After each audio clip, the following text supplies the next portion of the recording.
ایک گاؤں میں حامد نام کا ایک غریب لکڑہارا رہتا تھا۔ اس کے 4 بیٹے تھے، لیکن وہ ہمیشہ آپس میں جھگڑتے رہتے تھے۔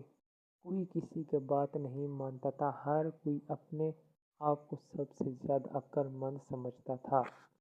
حامد اپنے بیٹوں کی اس عادت سے بہت پریشان تھا، لیکن وہ جانتا تھا کہ اگر اتفاق سے نہ رہیں گے تو مستقبل میں بڑی مشکلات کا سامنا کریں گے۔ ایک دن حامد بہت بیمار ہو گیا۔ اس نے اپنے بیٹوں کو بلایا اور کہا، بیٹو، میں تمہیں ایک سبق دینا چاہتا ہوں۔ پھر اس نے ایک لکڑی کا گٹھا منگوایا اور سب بیٹوں سے کہا، کوشش کرو کہ اسے توڑ دو۔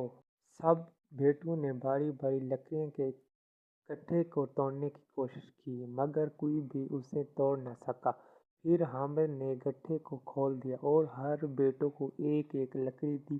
سب نے بڑی آسانی سے لکڑی توڑ دی۔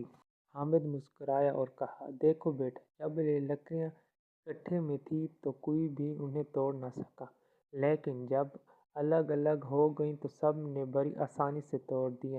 اس طرح اگر ہم سب آپس میں اتفاق سے رہیں گے تو کوئی بھی ہمیں نقصان نہیں پہنچا سکے گا، لیکن اگر لڑنے جھگڑنے رہو گے تو دنیا تمہیں آسانی سے نقصان پہنچا سکتی ہے۔ بیٹوں کو اپنے والد کی بات سمجھ آ گئی اور انہوں نے وعدہ کیا کہ وہ ہمیشہ مل جل کر رہیں گے اور کبھی بھی آپس میں لڑائی نہیں کریں گے۔ اس دن کے بعد وہ ہمیشہ ایک دوسرے کی مدد کرتے اور گاؤں میں سب انہیں عزت کی نگاہ سے دیکھتے۔ سبق: اتفاق میں برکت ہے اور جو لوگ مل کر رہتے ہیں وہ ہمیشہ کامیاب ہوتے ہیں۔